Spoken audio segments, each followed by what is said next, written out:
Good evening. This time I'd like to call the January 14th, 2013 meeting of the Rutherford County Regional Planning Commission to order. Before we get into our business, it's my pleasure, our pleasure to introduce the newest member of this commission, Mr. Jim Averwater. Jim, welcome aboard. Glad to have you. Tonight, Mike Vaught will lead our prayer and our pledge. Would you stand with me, please?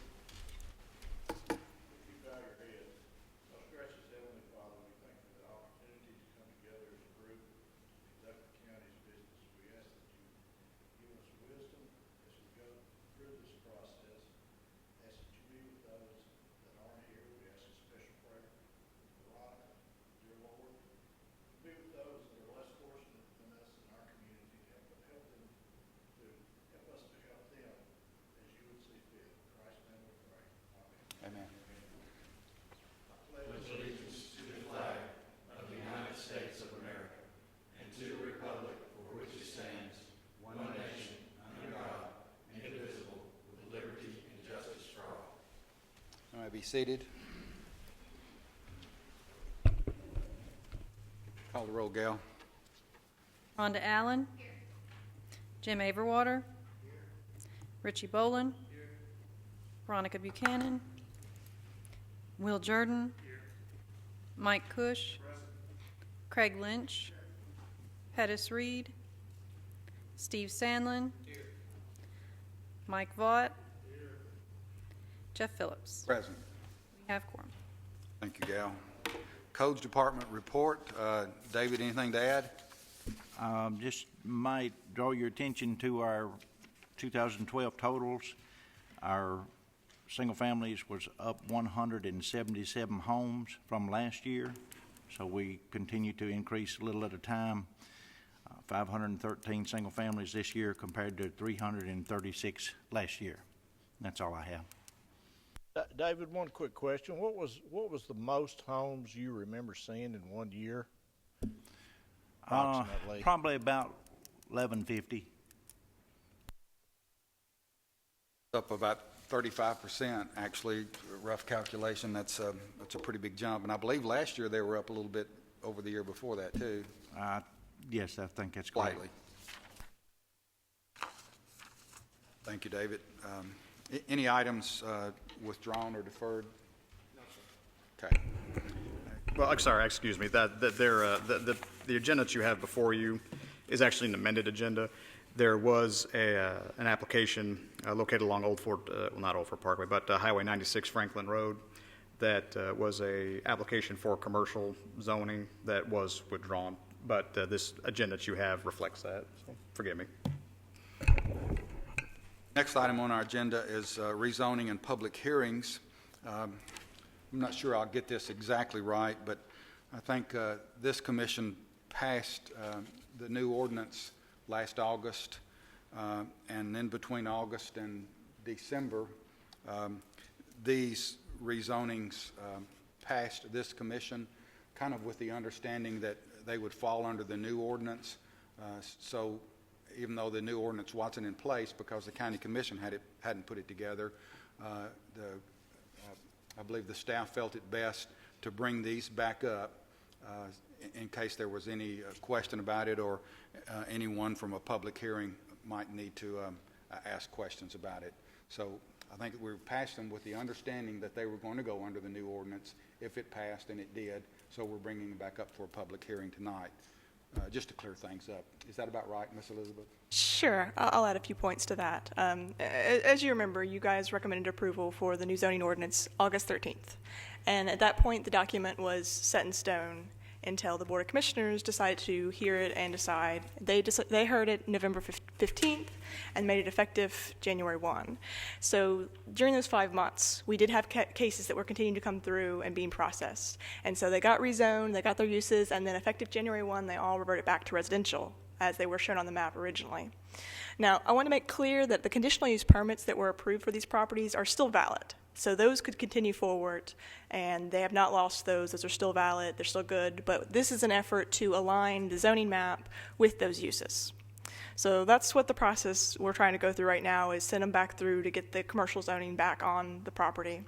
And none of these zones should be a surprise, because as we were working with applicants over the past while, we've been telling them, you know, when the new zone ordinance comes down the pike, we would foresee your property being this zone. You know, we've put that in the staff comments. We've talked to the applicants about that. So that it shouldn't come as a surprise to the applicants or, you know, to you that you're seeing these come through again.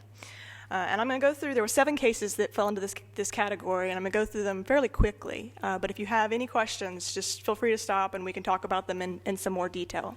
Yes? Before we get started, I just have one question. So the new zoning and the conditional use permit are going to coexist? Well, you remember in Chapter 1 of the new zoning ordinance, we made allowances for all the conditional use permits that were out there. And basically, if they're still active and they're still being used, then they will continue on into perpetuity. So all the conditional use permits you approved, as I said, will continue to be valid. So even if none of these zones were approved, what was already approved on the ground, they can proceed forward with. So this is just an effort to realign their zoning, because right now they're all zoned residential medium density again. Okay, but with their new zoning, they wouldn't need a conditional use permit. Correct. Once they have the new zoning in place, many of the uses they have that are conditional use permits will also be just allowed by right in that zone. That's what I was trying to be clear on. Okay, yeah. Okay, any more questions about, and these are kind of a unique situation here. Are all of these property owners, have they been notified, and they understand what we're doing tonight? Yes, we sent a letter to all the applicants and the property owners, and I've talked with a few of them on the phone, but we did send them all letters. And during I'll just add to that, during the process when we were counseling these applicants at the beginning of the application process for rezoning, we told them that this was probably going to be coming up, and especially, I mean, with all of them, but I can remember specifically myself being involved with a couple of them toward the end, where we told them, you know, point blank, this was going to probably be one of the first meetings that we have of the new year after the new ordinance takes effect, that we'll be bringing it back through to recommend this particular zone. So this should not be a surprise to any of them. So, Mr. Chairman, are we having 7 public hearings then on this tonight? We're going to try to have one unless someone wants to pull one of them out. Oh, okay. Will this have to go back to the front of the Board of Commissioners? Yes. So we'll have to do this all over again, public hearing all the commissioners. It'll be on the February Board of Commissioners meeting. This may be a little premature, but what about some of these that had conditions as far as brick or a fence or something like that? If the conditional use permit is no longer necessary after they're rezoned, can we still enforce those conditions? I think the answer to that question is yes. They have received the conditional use permit. That is still valid. Now, I will say that, you know, there may be other uses that may come at some future date that I think it would be difficult to enforce those conditions at that point. But the applicants that have come forward during these particular applications, and really I can only think of 1 or 2 where that was really an issue, especially with the building materials, you know, they've indicated their willingness and their intent to do that. So I still think that you know, I still think that would be something that, you know, for the benefit of working with the county that they would want to do. So, but to answer your question, yes, their permit is still valid. I think we could still enforce those conditions. That's how we've got this structured in here. So. Any more questions on the process? Okay, as I said, I'm going to go briefly through them all. If you have questions about any particular application, just feel free to stop me. So the first application we have was By Roads Development. This was approved by the Board of County Commissioners on August 16th, 2012. It's located on Epps Mill Road and Miller Road. This is inside the Employment Center in the Comprehensive Plan, and so we have recommended the Employment and Activity Center, which is a mixed-use zone which will allow commercial and industrial uses. The next case was submitted by Montgomery Turner on Las Casas Pike. It was also approved August 16th, 2012. If you'll remember, this was for a shopping center which was anchored by a Dollar General, and we've recommended commercial services for the property. The next application was by Springhouse Development. It was on Franklin Road. It was approved on November 15th, 2012 by the Board of Commissioners, and it was, of course, for a planned unit development called Nature Walk, and we'd recommend that it be rezoned to a planned unit development called Nature Walk. And they would be bound by the pattern book that was approved by the Board of Commissioners if this went through. The next application we saw was on West Jefferson Pike. It was submitted by G&B Partnership and approved by the Board of Commissioners on October 11th, 2012. Once again, this was within an employment center and the comprehensive plan, so we're recommending employment and activity center, which again is a mixed-use zone. This next application was submitted by Dave Shoup and was approved by the Board of Commissioners on October 11, 2012. It's located at 4024 Barfield Crescent Road. This one was specifically approved just for an agricultural paint store. Primarily, the property is used for horse stables, agricultural type uses, so we are recommending an agricultural residential zone for this property. The next one was submitted by Nadal Abbas and was approved by the Board of Commissioners December 13th, 2012. It's located at 3199 Franklin Road. This is the last house in a row of houses that have been converted into professional office space, and so we would be recommending office professional for this property. And then finally, there was an application by Lucas Nemeth, which was located at 2887 Barfield Road, and it was approved by the Board of Commissioners also on December 13th, 2012. This is once again within a Barfield Rural Center on the comprehensive plan, so we are recommending the zone Rural Center, which is a mixed-use zone, which would allow the type of commercial uses the applicant was proposing. So that's all 7 cases summarized. As I said, I'll be happy to answer any questions about it, but any one of them in particular. Thank you, Elizabeth. Any questions for staff? One, I don't think they had to, but these applicants didn't have to pay again to come before here. They knew Yeah. this whenever. It was probably going to come in January, and then y'all re-notified them again. Right. This was initiated by staff. Yeah, so correct. You're correct. There were no other fees charged. Yes, sir. Thank you, Steve. Any others? If not, at this time, I'll declare a public hearing for all 7 of these rezonings. And if there's anyone here wishes to speak for or against any of these rezonings, the 7 that we've talked about, please come forward. I see no one coming. At this point, we'll declare the public hearing closed, and we're open for business. I need a motion.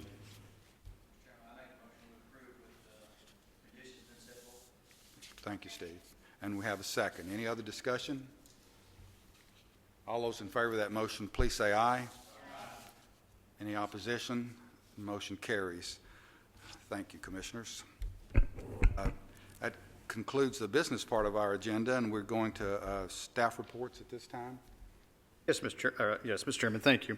Just a couple of items tonight just to discuss. The first is consistent with our bylaws. Every year we have to establish a nominating committee for the nomination of both the chair and vice chair of the Planning Commission for the coming year. With this particular year, we've contacted 3 individuals, is what the bylaws calls for, and that would be Mr. Pettis Reed, Ms. Rhonda Allen, and Ms. Veronica Buchanan. I have not been able to get in touch with Pettis one way or the other. However, he was on the committee last year, and I can't see why he would have any issue with it this year. Basically, next couple of weeks, they'll formulate a recommendation to the commission, and that recommendation will be presented to you at the January 28th meeting. So I guess, Mr. Chairman, I guess just a motion to accept those 3 members as the nominating committee would be in order at this point. Second. Any discussion? All those in favor of that motion, please say aye. Aye. Any opposition? The motion carries. One other item that I had, I passed out a small flyer from the Planner's Web, Planning Commissioners Journal, to you at prior to the beginning of the meeting. This is a publication that we did receive. We used to receive a few years back. We had canceled the subscription, but they've gone to a new web-based system now. There's not an actual publication that's sent out. It's basically done through email and internet access now. We've signed up for a membership for this, and we're going to be able to get all the planning commissioners, BZA, and even some of the Board of Commissioners if they would be interested in it. Essentially what happens, if you want to be on this and if there's no objections, I'll go ahead and set everything up for everyone. But the contact person sets up everything. You get an individual contact name. Well, basically what it is, it's a name and password. You come up with the password yourself. The username is something we have to keep generic. That way, if one of you does leave, we can replace it. We don't have to change everything if it's a person's name. So they recommend we just keep it like Rutherford 1, Rutherford 2, something like that. But if everybody's okay with that, what I'll do is I'll set up everybody on an email or a username and password, and I'll make sure to get that all to you. And then you'll have access to all of this information that is on there. So we just thought this would be something good for everyone to check a look at some of the articles that are on there. There's all kinds of good information. The organization's been around for quite a while, so I just wanted to let you know about that, just to kind of give you a heads up. And if you're okay with that, the 28th I'll have the usernames and whatnot for you.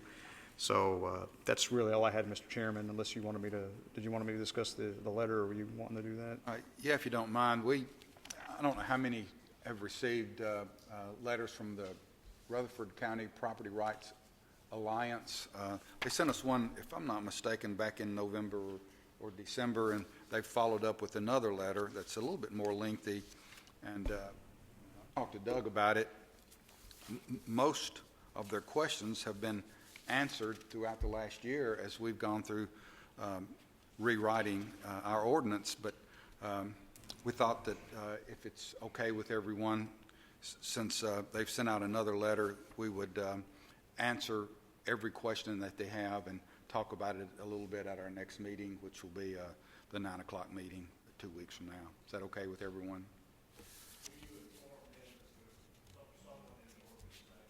Will You inform someone that we're going to be doing that. I think what we can do is, I think there's a return address on the letter. We can just send them a memo to the effect of, please be advised, we'll be discussing your questions at the next meeting or something, because there wasn't, as I recall, the first letter, there wasn't even a contact name. I think there may have been something on the second one, but we'll endeavor to do that. That's what I remember too, just as Yes, long sir. as someone knows. Right, we can at least try to contact them, yes, sir. We've got an address, and we'll respond to that address. Okay. Is that it? I think that's all I had. I don't know if anybody else had any comments or anything. Anybody else? That's correct. Next meeting is Monday, January the 28th, 9 a.m. meeting over in the planning office.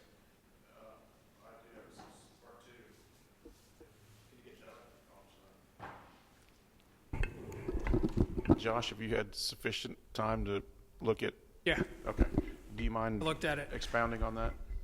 best I can. You may remember, I think it was in the summer, that I mentioned that the legislature had amended the statute dealing with statements of disclosure of conflicts of interest.